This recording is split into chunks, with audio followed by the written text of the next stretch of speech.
Halo Sobat Dunia Seribu Besar, semoga Sobat selalu diberi kesehatan, panjang umur, dan rizki yang melimpah, amin. Sebelum masuk ke alur ceritanya, jangan lupa dukung channel ini ya dengan klik subscribe, like, komen, dan share, terima kasih. Mari kita lanjutkan perjalanan. Tianlong. Twizer dengan kejam menganiaya Tianlong dengan tinjunya yang hujan deras yang meledak di setiap pukulan. Itu tidak berhasil. Tianlong beralih ke dirinya yang tak bernyawa lagi. Dia merasa tidak lagi memiliki peluang untuk lepas dari cengkeraman Twizer. Dia menaruh semua harapannya pada buku itu dan berharap terlalu banyak darinya. Dia kembali putus asa. Dalam 10 tahun ini, dia tidak tahu berapa kali dia putus asa hanya untuk memimpikannya harapan lagi. Jangan terlalu sombong, Mood. Tetaplah patuh. Twizer mengira Tianlong akan membomnya atau menjadi pelaku bom bunuh diri dan membawanya keluar bersamanya, tetapi setelah dipikir-pikir dia menyadari bahwa Tianlong tidak punya sarana untuk mengamankan bom, atau bahkan membuatnya dengan bahan yang tidak mencukupi meskipun dia bisa belajar dari internet atau web gelap. Twizer tidak ingin tinggal lagi. Dia melaju dan pergi dengan cepat. Tianlong sedang berbaring sambil terus menatap keluar jendela. Matanya tampak tak bernyawa tanpa warna apapun. Tiba-tiba, dia memfokuskan matanya hanya untuk melihat monster dengan 6 sayap panjang muncul di luar jendela. Dia terus menatapnya diam-diam dengan wajah terkejut. Dia tidak bisa mempercayai matanya sendiri. Dia bertanya-tanya apa yang terjadi padanya minggu ini. Pertama, dia percaya pada buku catatan fantasi bodoh, dan sekarang dia merasa sedang berhalusinasi. Tianlong terkekeh pada dirinya sendiri dengan ekspresi mengejek di wajahnya. Setelah hening beberapa saat, "Siapa kamu?" Tianlong bertanya, suaranya bergetar. Meski dia tidak mau mengakuinya, monster itu tampak sangat nyata, tatapannya sangat menakutkan. "Apakah kamu manusia yang mengambil bukuku?" kata monster itu. "Buku." Tianlong kehilangan ingatannya sesaat, tetapi dia dengan cepat mengingat buku kematian yang dia ambil 3 hari yang lalu. Ya, akulah yang mengambil buku kematian. Cepat bantu aku membunuh bajingan Twizer itu, aku menulis namanya di buku kematian, tapi dia tidak mau mati. Apakah kamu yang akan membunuhnya? Harapan muncul kembali di dalam Tianlong saat dia bertanya dengan ekspresi gila di wajahnya. "Hei, tunggu sebentar. Namaku, biarkan saja, panggil saja aku penguasa Dewa Kematian. Tuan Dewa Kematian." Tianlong menelan ludah mendengar gelar yang begitu agung. "Iya, apa kamu yakin sudah menulis nama asli orang yang ingin kamu mati?" Tuan Besar memandangnya dengan tatapan merendahkan.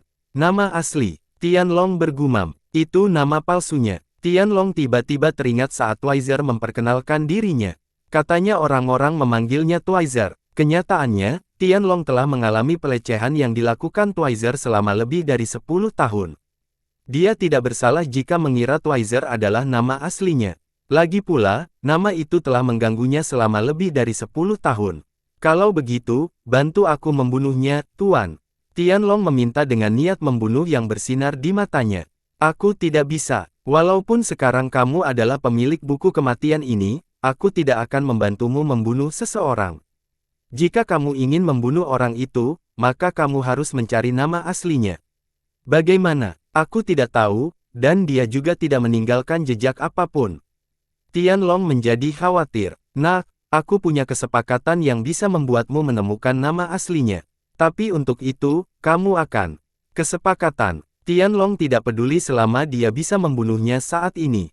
Jawaban cepat. "Tapi biarkan aku menyelesaikannya. Kesepakatan ini akan membutuhkan setengah dari sisa umurmu, dan sebagai imbalannya, kamu akan mendapatkan mata Dewa Kematian yang dapat memeriksa nama asli dan umur seseorang. Pertimbangkan baik-baik." "Setuju. Tidak ada yang perlu dipertimbangkan." Tianlong berkata dengan ekspresi tegas di wajahnya. Ia menilai lebih baik hidup setahun bebas daripada hidup 2 tahun di neraka. "Baiklah." Seminggu kemudian, berderit, pintu terbuka, dan Twizer memasuki kamar Tianlong. Dia mencibir dan memulai dengan provokasi seolah dia tidak akan pernah bosan. "Yo, Mood, kulihat kamu masih anjing penurut yang sama." "Mo Wuming, ya." Tianlong mencibir secara terbuka, meniru ekspresinya. "Dasar anjing yang tidak patuh. Mari kita lihat bagaimana kamu tertawa lagi." Mo Wuming segera mulai memukulinya lagi. Tianlong menahannya seperti biasanya, meskipun dalam hatinya dia sedikit bersemangat. Mo Wuming merasa sedikit tidak nyaman dan berteriak, "Apakah kamu tidak akan membunuhku? 10 tahun telah berlalu, dan kamu masih belum bisa mengalahkanku dalam pertarungan. Dasar anjing kampung!" Dia berteriak dan tiba-tiba kehilangan semangat untuk memukulinya, jadi dia meninggalkan ruangan tanpa menoleh ke belakang. Tianlong segera berdiri dan mencatat namanya di buku kematian. Mo Wuming, akhirnya, hahaha. Tianlong tertawa terbahak-bahak. Setelah 30 detik, dia berlari keluar pintu dengan kecepatan penuh. Dia menyusul Mo Wuming dalam 10 detik, yang sedang berjalan melewati koridor. Ada jarak 10 meter di antara mereka.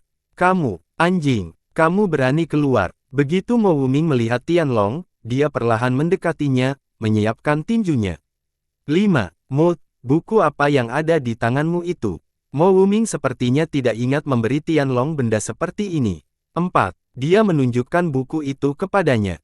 Buku kematian. Apa itu? Artefak. 3. Mo Wuming menjadi sangat marah, untuk apa kau menghitung kali ini? 2. Tianlong memiliki senyum gila di wajahnya. Akui saja, anjing kampung. Mo Wuming memegang kerah bajunya.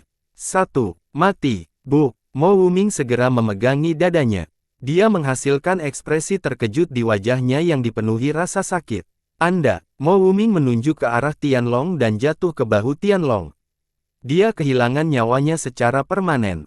Hahaha. Tianlong mendorongnya menjauh dan tertawa histeris. Mayat Mo Wuming jatuh ke lantai dengan bunyi gedebuk. Setelah tertawa entah berapa lama, sebuah suara terdengar di koridor. Ayah, seorang gadis berusia 6 tahun terlihat berdiri 5 meter darinya.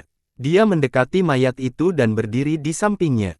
Ayah, bangun. Dia mendorong mayat itu. Setelah mencoba beberapa saat dan melihat ayahnya tidak bangun, dia mulai menangis. Tianlong menatapnya dan tersenyum jahat. Oh, Mo Wuming punya seorang putri. Sungguh tak terduga. Dia menggunakan mata dewa kematiannya dan melihat bahwa namanya adalah Mo Huan. Dia bahkan memiliki umur yang lebih panjang dibandingkan ayahnya sendiri. Atas semua kesalahan yang dia lakukan, sepertinya aku bisa melampiaskan diriku pada putrinya. Tianlong menyeringai. Pupil matanya menjadi merah karena mata dewa kematian yang membuatnya terlihat sangat jahat. Tianlong menendang gadis kecil itu menjauh dari ayahnya, membuatnya terbang. Iya, gadis kecil itu menggeram kesakitan dan berteriak, semuanya salah ayahmu, Papa, tolong aku, Gadis kecil itu menangis dengan sedih ketika dia mencoba menyeka air matanya, mencoba untuk berdiri. Namun, Tianlong datang ke hadapannya dan mulai menginjak wajah kecilnya.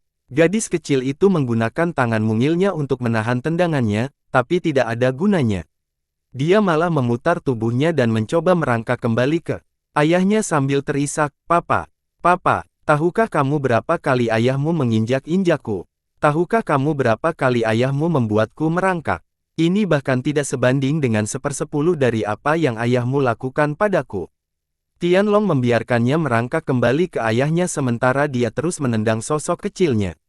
Ketika Mo Huan mencapai ayahnya, dia memegang baju ayahnya dan tidak melepaskannya. Oh, apa ini? Tianlong menemukan pisau di tubuh Mo Wuming. Mungkin aku bisa membuat hatiku damai jika aku memotongmu sepotong demi sepotong. Tianlong tersenyum jahat dan mebas wajahnya. Ah, tolong, Papa. Gadis kecil yang melihat kilauan itu berteriak dengan sedih. Bang, sebuah pukulan muncul entah dari mana, membuat Tianlong terbang melewati koridor. Dan kemudian, dalam suasana yang menakutkan, Tianlong tiba-tiba hancur. Aku ingat dengan cepat melarikan diri dengan agak menyedihkan setelah melihat gadis ini menangis sedih untuk ayahnya. 10 tahun yang kuhabiskan di neraka ini bahkan tidak sebanding dengan rasa bersalah ketika aku melihat anak ini menangis sambil menangkup wajah almarhum ayahnya. Jika bukan karena anak ini, mungkin, aku akan menjadi orang yang tidak kuinginkan. Desahan keluar dari seseorang yang berdiri di samping anak itu.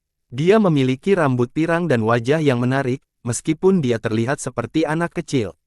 Tetap saja, untuk memainkan peran jahat dengan tubuhku, apakah kamu pikir kamu bisa mengubah hatiku? Setan hatiku. Davis menunjukkan ekspresi puas di wajahnya sambil mempertanyakan dirinya sendiri. Di menara penebusan, lantai 3. Davis, yang secara tidak sadar mengolah kabut cahaya suci, sedikit bergidik. Cahaya keemasan terang mengelilinginya saat dia membuat terobosan ke tahap jiwa baru lahir tingkat menengah. Kultivasinya naik lebih tinggi hingga fondasinya berhenti naik ke titik tertentu dan tetap sangat stabil pada level tersebut. Dia membuka matanya, dan dia bisa merasakan dengan jiwanya bahwa hanya 6 jam telah berlalu sementara dia menghabiskan 10 tahun di neraka itu. Iblis hati yang menakutkan, ia telah berada di telapak tanganku selama lebih dari 10 tahun, sedikit demi sedikit menghubungkanku dengan diriku di masa lalu. Pertama, sakit. Kedua, emosi. Ketiga, keadaan di mana aku hanya bisa menonton tanpa berpikir dan tidak bergerak. Jika aku tidak menyadarinya di saat-saat terakhir, jika aku berhasil menyiksa dan membunuh gadis itu, apakah aku benar-benar orang yang akan kembali ke sini? Davis gemetar. Dia tiba-tiba merasa seolah pertanyaan ini tidak boleh dijawab untuk saat ini. Bagaimanapun, dia merasa dirinya masih sama seperti sebelumnya, tidak jauh berbeda dari saat dia memasuki ujian Heart Demon. Namun, ada sesuatu dalam dirinya yang berbeda sehingga dia tidak bisa mengetahuinya. Dia tidak banyak berpikir, jadi dia segera berdiri dan keluar dari menara. Ketika dia keluar dari menara, dia bisa melihat sesosok tubuh berlari ke arahnya dengan sangat cepat. Sosok itu langsung menutup jarak bahkan sebelum dia sempat bereaksi dan memeluknya memberinya kehangatan murni. Dia tersenyum, "Saya kembali, Ibu." Petik 2 titik. "Kamu bodoh." Claire melepaskannya saat dia menatapnya. Davis menyadari bahwa matanya merah. Dia tampak seperti sudah lama menangis. Logan mendekat, berjalan perlahan. Dia dengan marah menatap Davis, tapi dalam hati dia senang. Apa yang terjadi? Kenapa mata ibu merah sekali? Davis merasa bahwa dialah yang seharusnya marah kali ini. Davis, idiot. Sesi Heart Demon bahkan tidak berlangsung lebih dari 1 jam, dan kamu sudah berada di sana selama lebih dari 6 jam. Lihat saja bagaimana ibumu sangat mengkhawatirkanmu, Jika kamu tidak keluar, aku sendiri yang akan membunuhmu. Logan menjelaskan dengan wajah marah, tapi dia tidak bermaksud begitu sedikit pun. Sebaliknya, saat itu, dia gelisah dan ragu-ragu apakah dia harus menghentikan formasi untuk menyelamatkan Davis. Namun jika dia melakukannya, dia yakin akan ada konsekuensi yang tidak terbayangkan. Oleh karena itu, dia memutuskan untuk menaruh kepercayaannya pada putranya. Untungnya, mereka melihatnya keluar setelah 6 jam. Jika tidak, mereka tidak punya pilihan selain menghentikan formasi. Setelah kamu memasuki menara selama lebih dari 1 jam, ibumu mau tidak mau meninggalkan istana kekaisaran. Dia menunggu 2 jam lagi di tempat ini dengan cemas, tapi kemudian dia menangis sekitar 1 jam dan pingsan. Dia baru saja bangun barusan. Kamu benar-benar memalukan. Bagaimana jika sesuatu terjadi padanya dan bayi dalam kandungannya? Setelah melihat putranya baik-baik saja, Logan ingin memarahi putranya dengan keras. Aku berjanji tidak akan pernah membuatmu. Davis menyadari kesalahannya dan buru-buru meminta maaf tetapi disela. Konyol, kamu tidak bisa membuat janji itu. Kamu ditakdirkan untuk melebarkan sayapmu di masa depan. Kemanapun kamu pergi, ibu tidak akan berhenti mengkhawatirkanmu. Claire tahu bahwa putranya akan terbang lebih tinggi dari siapapun di masa depan. Itulah keyakinan yang dia miliki terhadap putranya, harga dirinya. Davis mengerucutkan bibirnya dan merasa tergerak. Meskipun itu bukan kesalahannya secara langsung, dia merasa lebih baik meminta maaf dan menghibur ibunya dengan kata-kata karena dia mengetahui bahwa kehamilan lebih berbahaya bagi wanita kultivator daripada wanita fana. Terlalu banyak komplikasi yang dapat membahayakan bayi jika ibu hamil tersebut tidak dirawat dengan baik. Dan dia, Davis, membuat ibunya yang sedang mengandung anak menangis hingga pingsan. Hal ini mungkin secara tidak sengaja memperburuk situasinya. Oleh karena itu, dia merasa sangat menyesal pada saat yang sama. Baiklah, ayo kembali ke istana kekaisaran. Logan menggelengkan kepalanya dan berkata, keduanya mengangguk. Di tempat kaisar. Jadi, kamu memang membuat terobosan, kan? Logan bertanya, agak ragu. Jimat yang dimiliki Davis pada dirinya menyembunyikan budidaya penempaan jiwa miliknya. Oleh karena itu, Logan merasa sulit untuk mengatakannya. Ya, saya telah maju ke tahap jiwa baru lahir tingkat menengah, jawab Davis sambil tersenyum. Bagus. Logan mengangguk puas. Davis, gunakan indera jiwamu, kata Claire sambil menyentuh glabelanya. Davis secara spontan menggunakan indera jiwanya karena dia mengetahui bagaimana memperluas indera jiwanya dari membaca dasar-dasarnya. Suatu bentuk energi transparan yang diwarnai dengan cahaya keemasan menyebar sekitar 50 meter dari dirinya dalam radius bola. Di ruang ini, dia bisa melihat segala sesuatu yang berada dalam jangkauannya. Perasaan luar biasa dan aneh yang membuatnya tertegun sejenak. Davis tenggelam dalam kesurupan, mengamati sekelilingnya sementara Logan dan Claire ternganga. Aku tahu jiwanya kuat, tapi tidak sekuat ini, gumam Claire. Davis menjadi bingung. Bagian mana dari dirinya yang melakukan hal itu menyebabkan mereka mengatakan bahwa jiwanya sangat kuat, tetapi dia segera menyadarinya. Rata-rata orang dengan budidaya tahap jiwa baru lahir tingkat menengah hanya dapat memperluas indera jiwanya sekitar 10 meter sementara, di sisi lain, Anda dapat memperluas hingga 50 meter. Ini secara tepat menunjukkan bahwa jiwamu 5 kali lebih kuat daripada rata-rata orang yang berlatih budidaya penempaan jiwa, jelas Claire. Tetapi, mengapa aku tidak bisa memperluas indera jiwaku hingga 5 meter ketika aku berada di tahap jiwa baru lahir tingkat rendah? Davis mengungkapkan keraguannya. Konyol, Claire terkikik. Rata-rata para penggarap tahap jiwa baru lahir tingkat rendah hanya dapat membuat jiwa mereka melarikan diri setelah tubuh mereka dihancurkan. Meski begitu, jiwa mereka akan dengan cepat menguap jika mereka tidak dapat menemukan harta karun yang cocok untuk mereka, mengamankan jiwa mereka. Penggarap tahap jiwa baru lahir tingkat rendah yang lemah tidak bisa menggunakan indera jiwa pada basis kultivasi itu. Hanya orang dengan jiwa yang kuat yang dapat menggunakan indera jiwa mereka untuk memindai tubuh mereka 2 atau 3 kali ketika berada di tahap jiwa baru lahir tingkat rendah, seperti Anda ayah, Claire menjelaskan dengan sabar. Logan memasang wajah bangga saat mendengarnya mengatakan itu, tapi begitu dia memikirkan bagaimana putranya memukulinya, wajahnya mengempis. Davis, kamu seharusnya sudah membuka lapisan pertama kabut cahaya suci sekarang, perlihatkan untuk ibu. Lapisan pertama, oke. Davis mengangguk dan mengedarkan jiwanya untuk tampil sesuai dengan lapisan pertama Secret Luminance Mist. Lapisan teknik budidaya dapat dengan mudah dipahami, tidak seperti teknik pertempuran, yang memerlukan pemahaman manual. Satu-satunya prasyarat adalah seseorang harus mencapai tahap yang disyaratkan dan dilatih dalam manual budidaya khusus tersebut. Tentu saja, jika seseorang bodoh dan tidak berbakat, maka orang tersebut pun akan kesulitan memahami lapisan-lapisan teknik kultivasi meskipun mereka telah mencapai tahap kultivasi yang disyaratkan. Medan kekuatan emas terang menyebar 10 meter dari Davis. Davis merasa tidak ada yang bisa merusak jiwanya di ruang ini. Perisai jiwa suci yang kamu bentuk juga sangat kuat. Keduanya tidak terkejut kali ini. Bahkan para penggarap tahap jiwa baru lahir tingkat puncak akan merasa sangat sulit untuk memecahkannya. Logan menghela nafas menyerah. Dia bahkan tidak menyadari bahwa dia bersaing dengan putranya.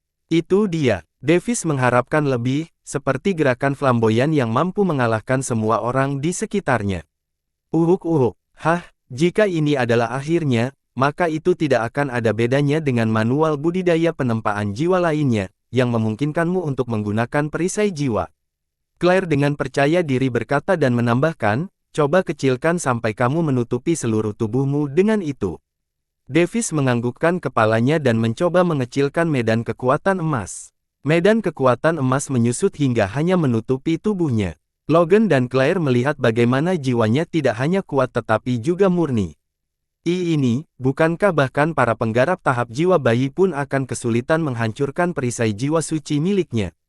Logan bergumam. Claire menjadi tercengang juga. Dia berkata tanpa sadar, ya, tahap jiwa bayi adalah tahap kedua dari budidaya penempaan jiwa. Davis agak senang tetapi, pada saat yang sama, kecewa karena berpikir bahwa perisainya tidak berguna melawan penggarap panggung jiwa muda. Dia tidak tahu bahwa orang tuanya secara tidak sadar membandingkannya dengan kultivator lain yang berkultivasi di manual budidaya penempaan jiwa tingkat langit lainnya. Davis, karena kamu memiliki jiwa yang kuat, kamu juga harus menjadi seorang alkemis, atau bakatmu yang diberkati surga akan sia-sia. Claire mendesak putranya. Davis memasang ekspresi bodoh sekaligus menangis di wajahnya. Proses di mana orang membuat pil dari kuali. Kelihatannya mudah untuk dibaca di novel, tapi apakah itu benar-benar mudah dilakukan di dunia nyata? Claire memperhatikan ekspresinya dan menegur, "Apa? Apakah kamu tahu apa itu alkimia? Tahukah kamu betapa mudahnya mengolah pil di gudang senjatamu? Apakah kamu sangat menghormati perintah para alkemis di benua laut besar ini?" "Baiklah, baiklah, ibu tidak perlu menjelaskan semua ini. Biarkan ayah yang mengajariku, oke?" Davis menjawab karena dia sudah tahu omong kosong macam apa yang dimiliki para alkemis itu, orang-orang kikir itu. Claire langsung memelototi Logan sementara dia hanya melihat sekeliling dan mulai bersiul seolah dia tidak mendengar apapun. Claire lalu berkata pada Davis dengan ekspresi tidak terlalu tersenyum di wajahnya. "Davis, ayahmu adalah pewaris tahta kelima dan tidak tertarik pada apapun selain wanita dan kultivasi. Dia cukup sombong, jadi dia tidak berlatih alkimia sama sekali, dan sebagai hasilnya, kamu lihat kegagalan seorang ayah yang tidak bisa mengajarimu alkimia." Claire, wajah Logan memerah karena malu. Ini adalah sejarah kelam yang dia tidak ingin orang lain mengetahuinya. Jika rakyatnya tahu bahwa dia, sebagai seorang kaisar, tidak tahu sepeser pun tentang alkimia, mereka mungkin akan tertawa sampai mati. Davis menelan ludah saat menyadari bahwa kata-kata tajam ibunya terkadang bisa membunuh orang. "Persetan dengan buku kematian, aku seharusnya memiliki buku induk." Melihat ekspresi malunya, Claire merasa bahwa dia bertindak terlalu jauh dan berkata, "Dia berhenti menggoda wanita lain ketika dia mulai mencintaiku. Setidaknya, ayahmu sangat jujur dalam hal ini." Logan mendapatkan kembali posisinya saat dia mulai menyadari pernyataan itu. "Jangan khawatir, meskipun banyak alkemis yang dihormati, mereka tidak bisa dibandingkan dengan kaisar kerajaan tingkat langit sepertiku, dan bakatmu sangat tinggi, sehingga membuatku iri. Para alkemis mungkin akan berbondong-bondong untuk menjadikanmu sebagai seorang murid langsung jika mereka tahu betapa kuatnya jiwamu." Logan menjelaskan dengan ekspresi bangga di wajahnya. Tiba-tiba, dia menyipitkan matanya, "Tapi masalahnya, mengungkapkan bakatmu di depan publik bukanlah hal yang baik. Kita baru saja selamat dari bencana, dan kehebatan kita secara keseluruhan telah menurun. Meskipun kita adalah pembangkit tenaga listrik, kita harus cukup berhati-hati agar tidak terjerumus ke dalam rencana orang lain, seperti pembunuhan." Claire merenung dan menggerakkan bibirnya, "Kalau begitu kita sebaiknya mengundang seorang alkemis tingkat tinggi yang dapat dipercaya untuk mengajari Davis di istana kerajaan. Kita bisa secara diam-diam mengundangnya menggunakan berbagai proses sehingga meskipun undangan tersebut gagal, dia tidak akan bisa melacaknya kembali kepada kami. Itu juga bisa dilakukan." Logan mengangguk, mendengarkan ide istrinya. "Apakah itu berarti aku tidak diperbolehkan berkeliaran di ibu kota kerajaan?" Davis tidak ingin mengeluarkan buku kematian di sini, karena orang tuanya mungkin mengetahuinya.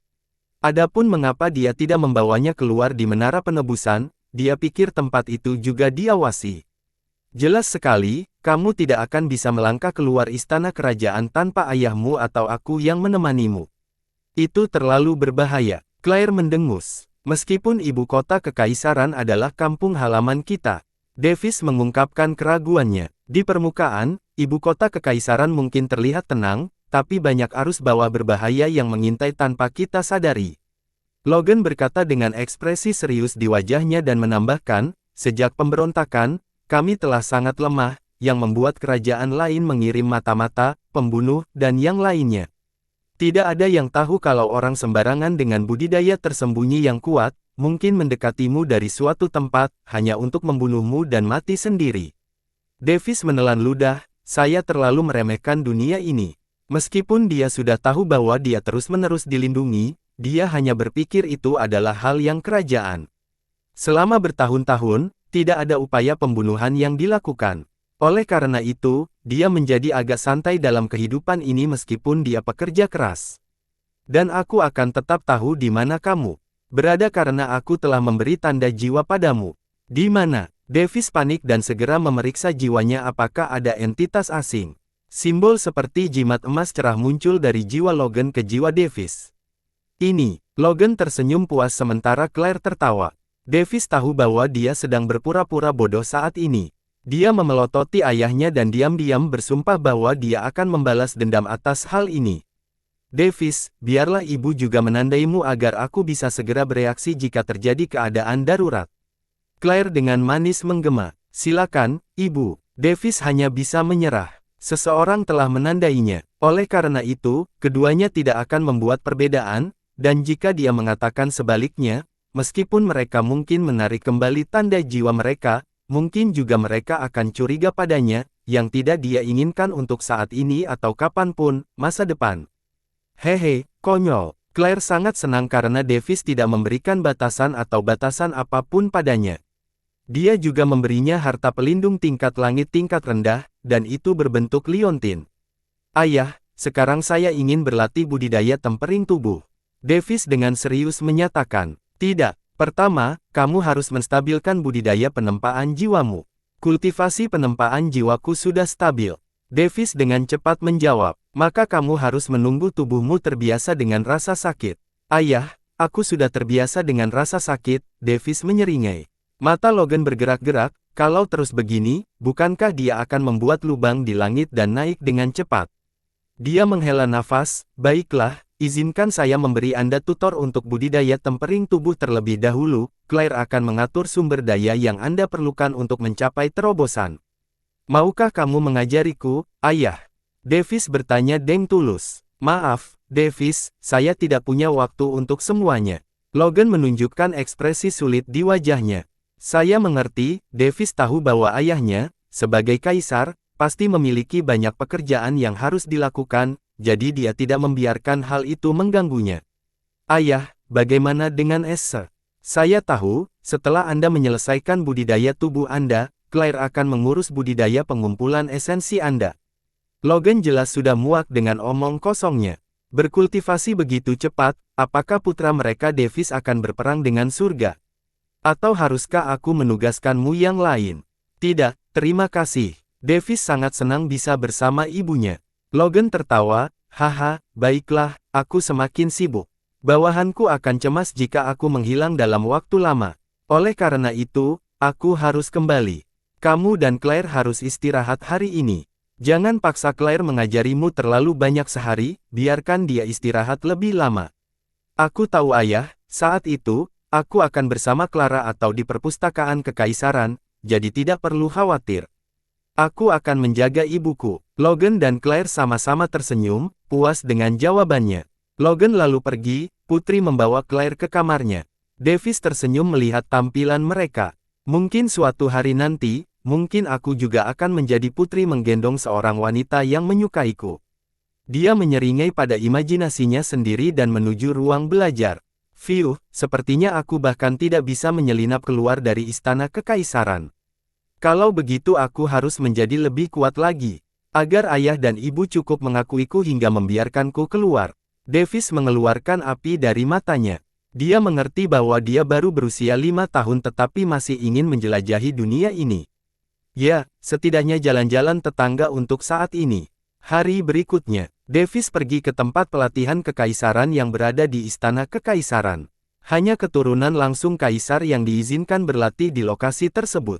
Oleh karena itu, dapat dikatakan, relatif kosong. Biasanya, tempat itu akan dipenuhi oleh pangeran dan putri yang berusaha meningkatkan budidaya mereka, tetapi sekarang, pemandangan seperti itu tidak dapat dilihat lagi. Ketika Davis sampai di pintu masuk, dia melihat seorang pria parubaya yang tampak berusia sekitar 30 tahun.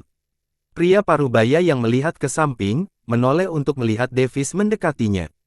Hendrickson, bukankah orang ini penasihat kekaisaran?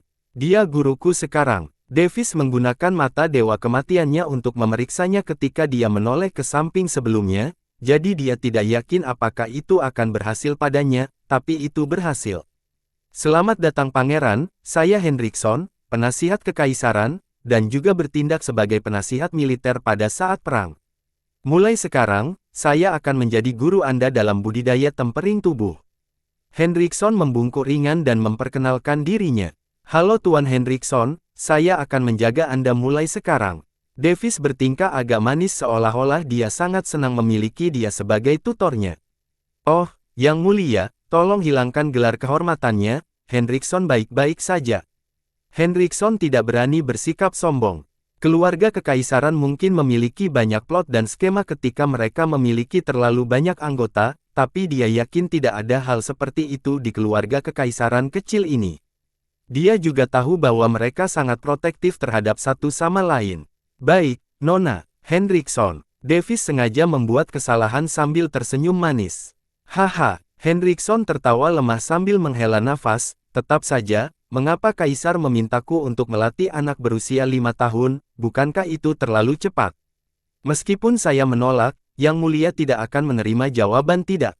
Pangeran Davis, saya mendengar dari Kaisar bahwa Anda telah melatih tubuh Anda sampai batas tertentu. Biarkan saya memeriksa tubuh Anda. Henrikson melepaskan indera jiwanya dan memeriksa tubuh Davis, tetapi dia kemudian memperhatikan jimat dan liontin harta karun tingkat langit, dan dia dapat menyimpulkan fitur liontin itu tetapi tidak mengetahui fungsi jimat itu. Kamu sudah melatih tubuhmu dengan baik, ikuti aku, permaisuri sedang menunggu di body tempering chamber. Henrikson mulai berjalan ke suatu arah. Ibu, oke, Davis mengikuti. Miss Henrikson, apa basis budidaya Anda saat ini di semua sistem budidaya? Davis memasang wajah bersemangat saat menanyakan hal itu. Oh, Yang Mulia, ini bukanlah sesuatu yang hebat. Dari ketiga sistem budidaya, saya berspesialisasi dalam sistem budidaya penempaan tubuh. Saya telah mencapai tahap perak tingkat puncak, tahap transformasi tubuh tingkat menengah, dan tahap muda tingkat rendah. Tahap jiwa, Henrikson menjelaskan dengan tenang, meski diam-diam dia bangga. Apa, mata Dewa Kematianku mampu memeriksa seorang penggarap panggung jiwa muda? Davis diam-diam menjadi heran. Dia tidak berani menggunakannya pada ibu dan ayahnya. Dia bahkan tidak berani menggunakannya pada para pelayan dan pelayan karena khawatir mereka mungkin ahli rahasia yang ditugaskan untuk melindunginya. Dia takut jika mereka tahu dia sedang memeriksa mereka, dia harus menjelaskan bahwa dia tidak mau melakukan itu. Lagi pula, dia merasa buku kematian adalah satu-satunya rahasia yang tidak boleh dia ungkapkan. Oh, bagus sekali, Nona Henrikson. Henrikson memiliki garis-garis hitam di wajahnya. Dia hanya bisa mendengar Davis memanggilnya, Nona Henrikson, setiap saat, tapi dia hanya bisa menanggung penghinaan ini secara diam-diam. Haruskah aku mencoba menggunakan buku kematian? Tidak, itu berarti membunuhnya. Membunuhnya tidak ada gunanya, tapi aku tidak tahu apakah itu akan berhasil padanya. Apakah buku kematian akan berhasil pada para kultivator yang jauh lebih kuat dariku? Manusia di bumi mungkin memiliki tingkat jiwa yang sama, jadi buku kematian mampu bekerja pada mereka. Meski begitu, buku itu penuh dengan keterbatasan. Di sini, menurut saya aturannya tidak sama. Pasti ada batasan yang berbeda-beda. Davis merasakan sakit kepala yang luar biasa saat dia berpikir bahwa dia harus bereksperimen pada orang untuk mengetahui kekuatannya. Kalau begitu, itu artinya, aku hanya bisa menggunakannya pada orang yang pantas mati. Penjara akan menjadi tempat yang bagus untuk bereksperimen. Berpikir seperti ini, Davis menyeringai dengan ekspresi jahat di wajahnya. Mereka segera sampai di suatu tempat bernama Body Tempering Chamber. Ini bukan satu-satunya tempat budidaya di tempat latihan kekaisaran, tapi ada ruangan lain juga. Body Tempering Chamber diisi dengan berbagai macam peralatan pelatihan. Davis melihat ibunya dengan sabar menunggunya di sana. Dia melihatnya tersenyum, dan dia segera bergegas menghampirinya. Ibu mengatur ini untukmu, sehingga fondasi dan kekuatan tubuhmu mungkin lebih kuat daripada kultivator lain pada level yang sama. Claire tersenyum sambil menunjuk ke bak mandi kayu. Wah, Davis kebetulan tergerak dalam hati, tetapi dia harus bertingkah seperti anak kecil di depan orang lain. Di dalam bak mandi itu, pil tubuh tiran tingkat langit tingkat rendah diencerkan dalam air roh itu. Tubuhmu tidak cukup kuat untuk mencerna keseluruhan pil. Tubuhmu akan meledak. Yang Mulia, bolehkah? Tanya Henrikson. Silakan, penasihat kerajaan, Claire mengangguk. Bukankah terlalu dini bagi pangeran untuk berkultivasi tubuh? Bagaimana jika Yang Mulia menerima trauma dan tidak dapat berkultivasi karenanya? Henrikson hanya khawatir jika Davis berada dalam bahaya, dialah yang akan disalahkan. Tidak perlu khawatir, penasihat kerajaan, kami sangat percaya pada anak kami, dia akan mampu melakukannya. Faktanya, Claire menyatakan dengan percaya diri. Henrikson menjadi bingung, dan menoleh untuk melihat wajah Davis yang murni dan polos seperti anak kecil, dari mana mereka mendapatkan kepercayaan diri. Baiklah, Yang Mulia, masuklah ke dalam bak mandi dan mulailah mengembangkan rahasia tubuh tiran. Anda bisa saja mengencerkan pil dan meminumnya, tetapi kami ingin tubuh Anda mengurangi rasa sakit. Kami ingin tubuh Anda terbiasa dengan rasa sakit itu, kata Hendrickson. Dice tersenyum polos dan mengangguk. Dia masuk ke dalam bak mandi. Tiba-tiba dia merasakan sakit di sekujur tubuhnya kecuali kepalanya. Matanya melebar, dan dia sekarang tahu bahwa budidaya tempering tubuh bukanlah lelucon. Davis segera mulai mengedarkan rahasia tubuh Tyrant dan menahan rasa sakit yang luar biasa selama 2 jam sebelum dia secara bertahap menyesuaikan diri. Claire mendekat padanya dan memberinya esensi pil encer yang lebih kuat daripada esensi encer bak mandi. Jika pori-porinya terbuka, maka dia bisa menyerap esensi pil yang telah diencerkan, tetapi sekarang sudah terbuang sia-sia. Davis merasa organ dalamnya seperti terbakar, meski begitu, dia terus mengembangkan rahasia tubuh tiran sambil mengertakkan gigi. Dia mengalirkan energi yang diserap melalui meridian di tubuhnya. Sensasi menyakitkan dari sesi body tempering cultivation berlangsung selama 2 jam lebih hingga terdengar suara samar dari tubuhnya. Retak. Tubuhnya memancarkan sedikit aura coklat kemerahan dari tubuhnya sementara dia bisa merasakan kekuatannya melonjak secara eksponensial. Merasakan kekuatan mengalir dalam dirinya, dia merasa sekarang dia bisa mengangkat mobil sendirian jika dia mencobanya. Claire berseri-seri saat dia melihat bahwa dia mencapai tahap tembaga sementara Hendrickson menjadi tercengang melihat bahwa pangeran dapat menahan proses yang menyiksa dari budidaya tempering. Tubuh, ibu, aku berhasil. Davis berseru dengan penuh semangat, merasa gembira. Kamu telah membuat ibu bersyukur, Davis. Claire tersenyum bangga. Selamat, Yang Mulia. Yang Mulia telah mengambil langkah pertama dalam kultivasi, lebih awal dari siapapun yang saya kenal. Hendrickson mengangguk mengakui. Dia tidak menyangka kegigihan dan daya tahan anak berpenampilan naif ini setinggi ini. Terima kasih, Hendrickson. Hendrickson mengangguk lebih menghargai. Pangeran tidak memanggilnya, Nona, kali ini. Davis keluar dari bak mandi. Dia kemudian dengan penuh semangat meregangkan anggota tubuhnya. Dia bisa merasakan tubuhnya dipenuhi dengan kekuatan meluap yang belum pernah dia alami sebelumnya.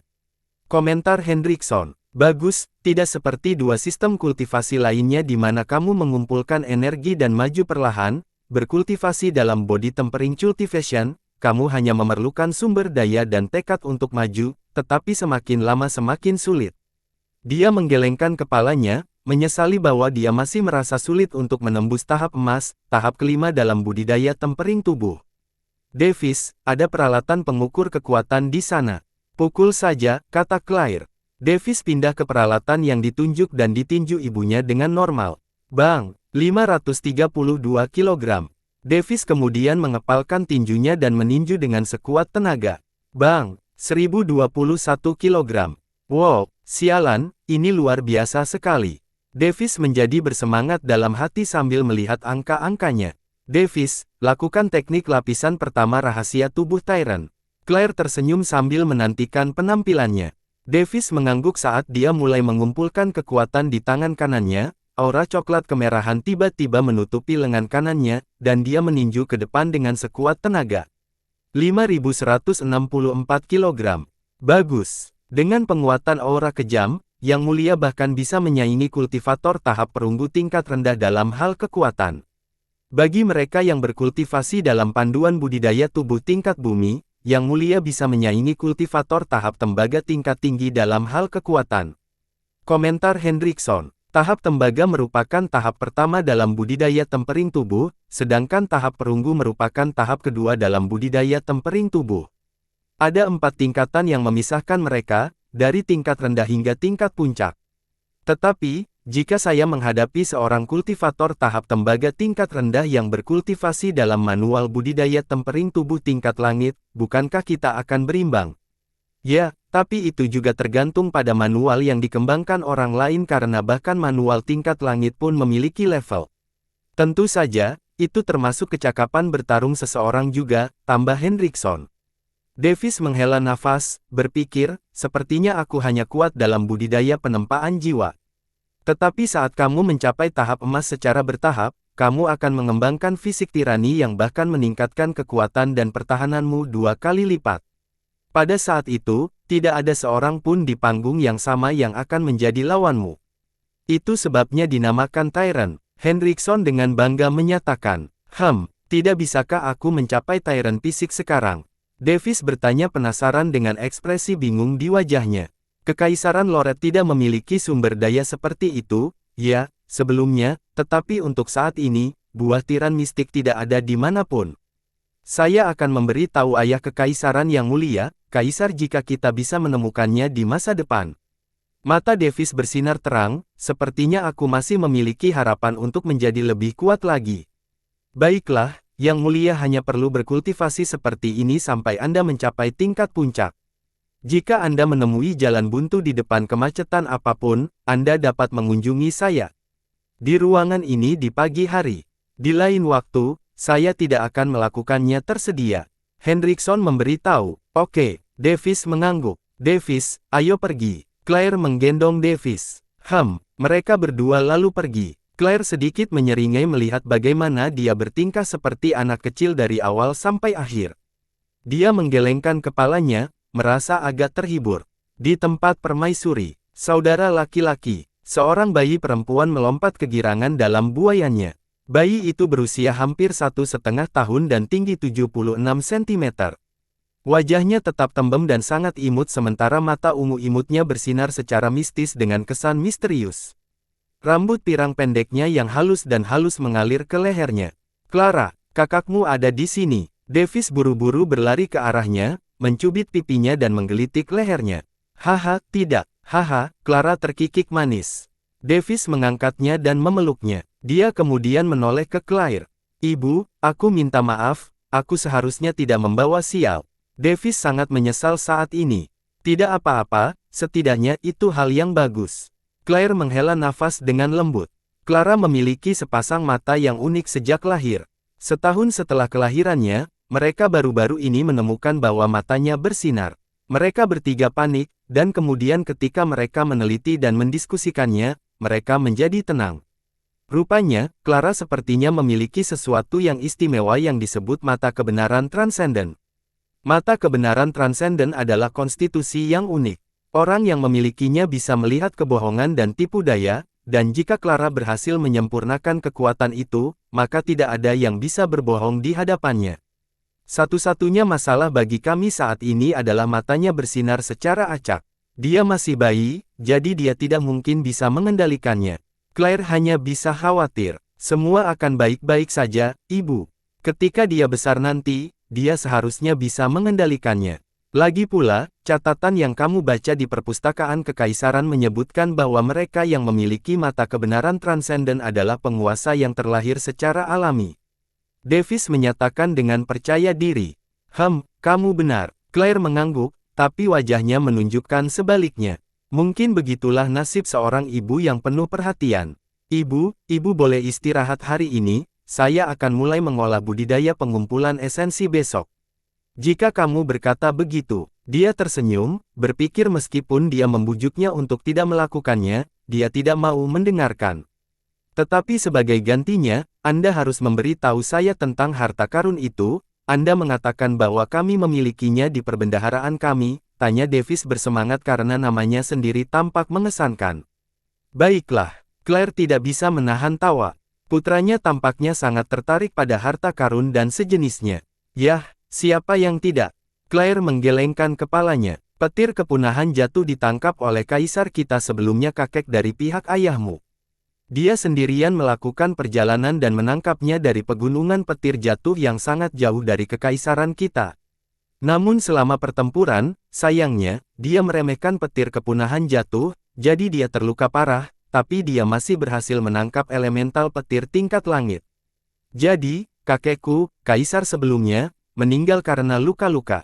Bagaimana bisa? Dia begitu kuat, lebih kuat dari ayah. Davis tidak percaya bahwa cedera belaka bisa membuat kakeknya meninggal dunia. Kakeknya berada di tahap kelima di semua sistem budidaya kecuali budidaya penempaan jiwa. Sayangnya, petir kepunahan jatuh memiliki sifat korosif dan pemusnahan.